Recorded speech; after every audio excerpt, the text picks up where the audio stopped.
runtii federationka go'aanka iska lahaa iyaka dib u celiyey. The sad thing is meesha lagu go'aansaday ciyaartooydaas markii la celinayay ma joogin aniga. hotel kale hotelka ku dhagan baan joogay, hotelka ciyaartooyda ay joogtay wuu buuxay, hotel kale aan joogay. marka wuxuu dhacay meetingkaas wuxuu dhacay anigoon hotelka joogin. Hanwala is a good boy, someone I have contact with on a regular basis. He's a top player. He plays for Nashville, Tennessee. Hanwala, he wants to play for Somalia. He's a true patriotic Somali. The issue we had with him is a passport issue. Passport kisa ka maqnaa because passport ma loo soo dirin, so he didn't have the passport.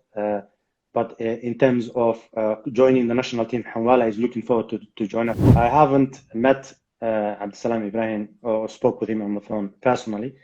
but when you see a player like his caliber putting their name forward, it shows you that he's of Somalia or wadani wadankiisa jecel, and obviously the level of ability that he can bring into the team as well. So it is good to hear that. I will personally contact him. marka waxaan haysanaa da'yar badan oo ciyaarihii nooc walbana ciyaari karta, inay daawadaan jecel, inay caawiyaan ama ka qayb qaataan jecel. marka trust issue-ga aad sheegaysa dabcan waad maqlaysaa suuqa marka wixii ku dhex jirtid shaqadii, waxaad maqlaysaa waxyaaba windows coming up when it's going to be end of August, which is 30th of August until 7th of September, and the other one is going to be I believe 4th of October until 12th of October. So if we cannot play both windows, I would like us to play at least one of them, inshallah. Okay, Africa of Nations, I think some of the bloggies ayuu bilaabmaya. Africa of Nations normally marka uu dhamaado January la ciyaar doona iyo February uu galaya, I think sanadka soo socda. markuu dhamaado iyadoo la joogo meesha lagu qabtay ayaa la gaaraa haddana waxaa la sameeyaa isku aadkii kale. marka federationka waxay tahay ujeedadooda say ii sheegeen in laga qaybgeli doono. marka isku aadkiisa wuu soo bixi doonaa sanadka soo socda bilowgiisa, waa laga qaybgeli doonaa haddii ilaahay raalli ka noqdo. saasaan information ku haya. The platform ay u baahan yihiin Soomaalida, especially in Britain now oo kale, is the platform that Hilltop hadda ay haysato. Hilltop is a good setup now. League system ka lagu daray. What we need is a club like Hilltop in lagu encourage gareeyo inay hor u sii socdaan, because setup fiican ay haystaan. in sponsorship la siiyo iyaga oo la support gareeyo, in laga caawiyo inay garoon qaataan iyaga ay leeyihiin. You know, they need finances u baahan yihiin laga caawiyo. With a conversation I have with him, for him to share with publicly people, it's a shame. He should be ashamed of himself. It's not a nice thing. Ahmed is a good player. He was a good role model, a good captain, good leader for the team. Somebody I was very proud of when he was leading the team in the World Cup. I invited him to join us in markaan tegaynay the CECAFA in December 2019, but he had issues that he had to sort out, even though he wanted to join us later. But by then, the squad was full.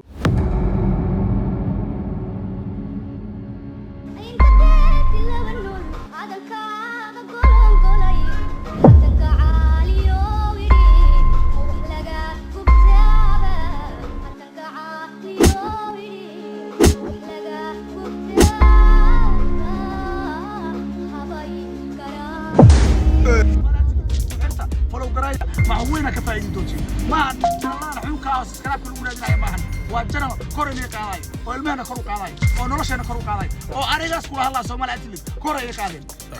ما تقاني تيجي كورني قالاي تقولي وتقولي أن طب يكون جارتي كلام ما تروح تمرك سومالي أن طب إن جارتي كلام مش عرفتين إن جارتي كلام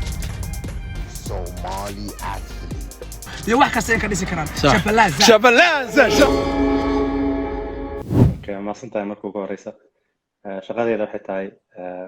markaan hawsha horta sidaan ku bilaabay waxay ahayd aniga la soo xiriiray xiriirka kubadda cagta Soomaaliyeed. in shaqadan inaan qabto in ciyaartooyda dibadda la isticmaalo, taladeeda aniga iga timi. sababta iga timina waxay ahayd ciyaartooydii dibadda ka ciyaartay Soomaaliyeed oo koox yar jooga aan hore u kicinin progress sameeynin baan arkay. marka waxay la qurxoonaatay some of them aniga agent ahaa, si ciyaartooydan ay kor ugu kacaan, qarankoodana uu u baahan yahay kor ugu kaco. laba dhinac horumar loo sameeyay ayay fikraddu ku timi 2019 bishii afraad. marka ana waxaan soo bandhigay gudoomiyaha xiriirka kubadda cagta in uu roolka inaan ciyaartooyda dibadda ka soo ururiyo madaxa iga dhigo. roolkaas markaan qaatay aan Djibouti isugu nimay 2019 ciyaartii Zimbabwe la ciyaaraynayna waxaa la igu daray roolka inaan ciyaartooyda maamulkeeda guud aan macalinka ka caawiyo oo aan la wareego sidoo kale marka roolkaygu wuxuu yahay soo ururinta ciyaartooyda dibadda iyo maamul ahaan guud inaan maamulo ciyaartooyda aan u dhexeeyo ciyaartooyda iyo macallimiinta oo qaybtaas aan ciyaaro okay waa su'aal fiican meesha ku jirta federation aniga uma shaqeeyo oo mushaaraka ma qaato laakiin projectiga aniga oo keenay oo waan la shaqeeyaa marka I work alongside them but I'm not on the basis ma ihi oo aan payrollkooda ku jiro salary aan qaato footballka waan ciyaari jiray at a young age markaan ahaa level fiican waan ka ciyaaray Holland baan deganaa jiray myself marka level fiican waan ka ciyaaray ilaa koox Vitesse Arnhem la yiraahdo ayaan levelkeeda saddexaad afraad ka ciyaaray laakiin intaas kor uguma sii kicin progress man ka sii sameyn marka kubadda cagta waxaan mar walba jeclahay markaan ingiriiska usoo guuray waxbarashada kubadda cagta heer jaamacadeed ayaan u tegey inaan barto jacaylka aan u qabo sportska inaan horumarka gaaro waxyaabaha igu dhaliyeen waxay ahayd waqtiga aniga aan Vitesse Arnhem la joogay 14 kilomitir ayaan baaskilid ku tegi jiray tababarka 14 waan kaga soo noqon jiray 28 kilomitir waalidii lama joogin qof iga weyn oo ku dayday ma joogin qof iga weyn oo ku daydo ciyaartooy on fiirsado iraada ninkaas oo kale aan rabaa inaan noqdo oo role model ahaan community-ga muu joogin marka way adkayd runtii waxyaabaha marka igu kalifay jacaylka aan u qabo ciyaaraha inaan barto waxaa ka mid ahaa in horumar markaan ka gaaro waxbarashadiisa in dhalinyarta da'da yar ee mustaqbalka ah aan isku day inaan ka caawiyo marka taas ayaa igu kaliftay inaan galo ciyaaraha barashadooda 2015kiina waxaan aan door biday 2011kii waxaan bilaabay inaan tababarnimada coaching loo yaqaan aan sameeyo ilaa levelka labaad markaan sameeyay kuma enjoy garanayn runtii waxaan ka door biday inaan noqdo agent ciyaartooyda la shaqeeya ciyaartooyda dhiirigeliya ciyaartooyda maamula saasaan kusoo galay 2015kii ayaan waddankan ingiriiska ka galay systemka FA inaan registration noqdo ciyaartooy waan soo matalay markaa kala duwan ku jiraan ciyaartooy ilaa Premier League waddankan ka ciyaartay xitaa alxamdulillah marka saasaan kusoo galay cali muuse ciyaartooy hadda intii waqtigii aan Djibouti kusii soconay intii aan jidka kusii jiray diyaaradda ayaan wada hadallaan noo socday 2 usbuuc ka hor waqtiga macalinka kooxda qaadatay marka macalinka uu igu ogolaaday cali muuse inuu qaato waa macalin hore u yaqaanay cali muuse ciyaartooy ahaana ku kalsoonaa inuu kooxiisa kusoo kordhin karo sidaa darteed wuu qaatay cali muuse wuu saxiixay waxayna ahayd maasha allah wax fiican bay wada cali hadda sida ka muuqata in kasoo dhaawacmay maan dhaweyto ciyaarihii uu ciyaaray 2 gool buu dhaliyay si fiican uu uga qayb qaatay marka alxamdulillah maasha allah ilaahay u garab okay to start with horta marka ugu horeysa agency businesska is a business something I've been doing it intii aanan soo gelin inaan national teamka Soomaaliya caawiyo oo wax fiican bay ahayd marka agency businesska waa wax wanaagsan laakiin waxa ay dadku u baahan yihiin inay fahmaan waxay tahay FIFA xiriirka kubadda cagta Soomaaliyeed waxay magacayga u gudbiyeen FIFA maadaama 2 sano iyo barkii la soo dhaafay anigaan ahaa qofka ciyaartooyda u soo ururiya FIFA soo weydiisay qof idin noqdo FIFA agent noo soo gudbiye magacayga u gudbiyeen taas waxay ku tusaysaa there's no conflict of interest wax la yiraahdo qofka raba inuu su'aasha noocaas oo kale uu weydiiyo ama uu soo bandhigana waxa fiican inta aanu su'aasha qofka weydiinin in horta wixii aqoon u leeyahay ama wixii uu soo akhriyo marka wax conflict of interest la yiraahdo meeshii ma jiro marka ay noqotaan ciyaartooy matala inuu qaranka ugu ciyaaro Soomaaliyeed waa wax caadi ah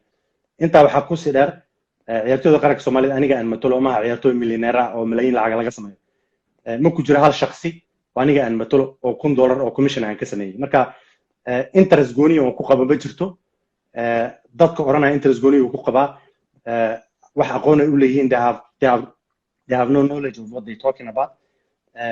the fact is waxa jira dad badan out there oo horumarka qaranka uu gaaray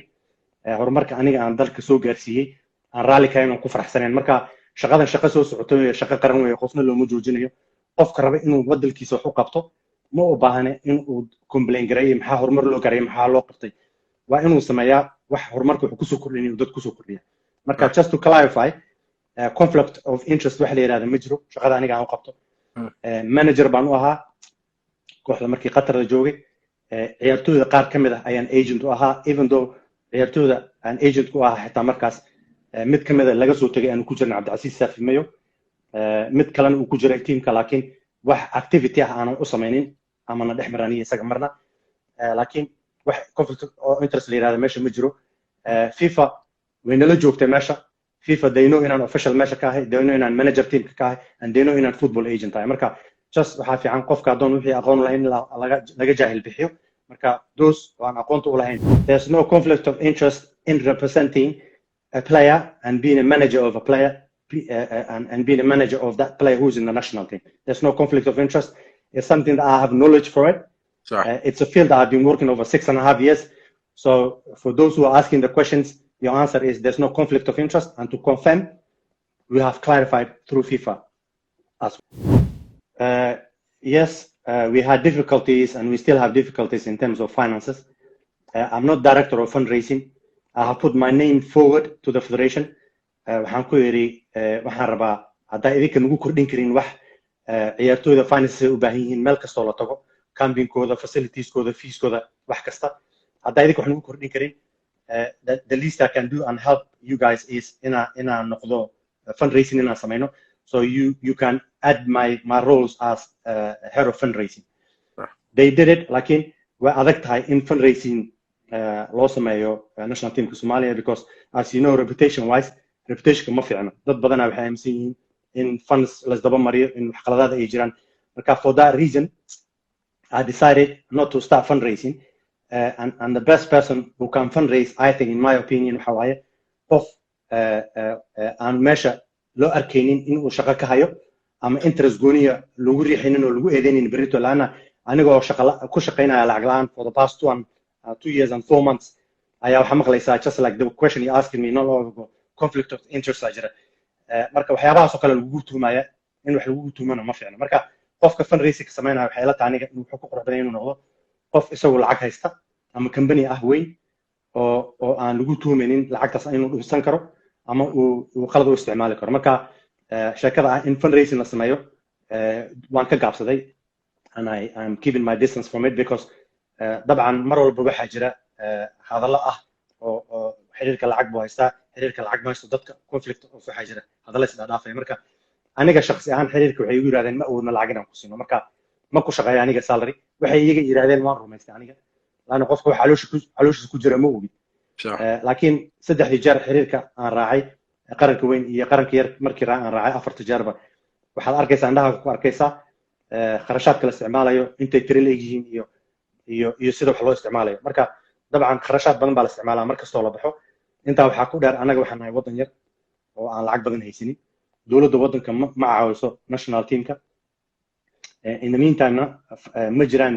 sponsors ma jiraan hal sponsor xitaa ma haysan that it doesn't necessarily mean in waxyaabaha necessity-ga ah aan la samayn karaynin dabcan markii aan ciyaartooyda isugu yeertid aniga shakhsi ahaan waxaan aaminsanahay standardka aniga aan haysto waxay tahay when I am calling ciyaartooy jooga good club oo setup fiican haysta coaching fiican haysta medical staff fiican haysta I'm expecting federationka in standardka ciyaartooygu uu ka imaanayo kooxdiisa oo kale in ay keenaan ama mid ka sarreeya ay keenaan taas may dhicin waa wax aad u foolxun wax qurux badan maaha shakhsiga ugu horeysa dhibaysana waa aniga because aniga waa qofka u dhexeeya ciyaartooyda iyo federationka marka way dhibtay marar badan waan ka hadlay waan u gudbiyey federationka inay wax ka qabtaan laakiin in aan criticize garayo oo aan dhinacooda maaha dhinaca kale kasoo jeesto oon wax ka sheego may ugu habboonaa sababtoo ah waddan baan u shaqaynaynaa tiradiisa 15 milyan ay ka badan tahay marka haddaanan wax tari karin inaan aflagaadeeyo ama uu qof bannaanka joogo aflagaadeeyo ma habboona runtii in horta marka ugu horeysa dadka Soomaaliyeed ee tijaarada haysta lacagta haysta intooda badan ma fahamsana qiimaha ciyaaro ay leeyihiin guud ahaan kubadda cagta kaliya ma ciyaaraha oo dhan ama orodka ahaada ama basketka ahaada ama swimmingka ahaada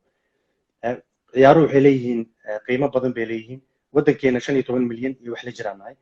boqolkiiba 70 da'dooda waxa lagu qiyaasaa 35 sano inay ka yiriin marka waxaan haysanaa da'yar badan oo ciyaarihii nooc walbana ciyaari karta inay daawadaan jecel inay caawiyaan ama ka qayb qaataan jecel marka trust issue-ga aad sheegaysid dabcan waad maqlaysaa suuqa markaa wixii ku dhex jirtid shaqadii waxaa maqlaysaa waxyaabaha ugu horreeya ku jirtay aan ka hadlan iraado maxaa loo la'yahay dad caawiya qaranka caawiya marka waa maqlaysaa xan dadka isla marmarayaan ay leeyihiin lacagta qof lagu aamina lama garanayo ama laakiin wax facts anaga ma ogin oo waxa exactly wax gudaha ka socda ma laakiin one thing aan ognahay waxa weeye in xiriirku u baahan yahay dhinaca kharashka in laga caawiyo ama ha noqoto sponsors inay soo galaan ama qof lacag haysto donation bixi ha noqoto lacagtaas xaggee tegaysa qofka raba inuu dalkiisa caawiyo qarankiisa caawiyo aaminsan inaanu xiriirka lacag u dhiibi karin ama shaki uu kaga jiro inaanu xiriirka lacag ku aaminaynin meelo kale uu soo mari karaa jira xawaaladuhu mari karaa oran karaa hala facilitate gareeyo wax national teamku ugu baahan yahay for example markay safrayna kale hotelkooda aniga bixinaya ciyaartooyda fiigooda aniga bixinaya ciyaartooy hebel aniga sponsor siinaya waxyaaba noocaas oo qof kale ayuu ku caawin karaa inta issue-ga meesha yaale ah is-aamin la'aanta ka dhaxeeya dadka ama dadka lacagta bixinaya iyo xiriirku laga xalinayo saas aniga waa runta horta waxaa muhiim ah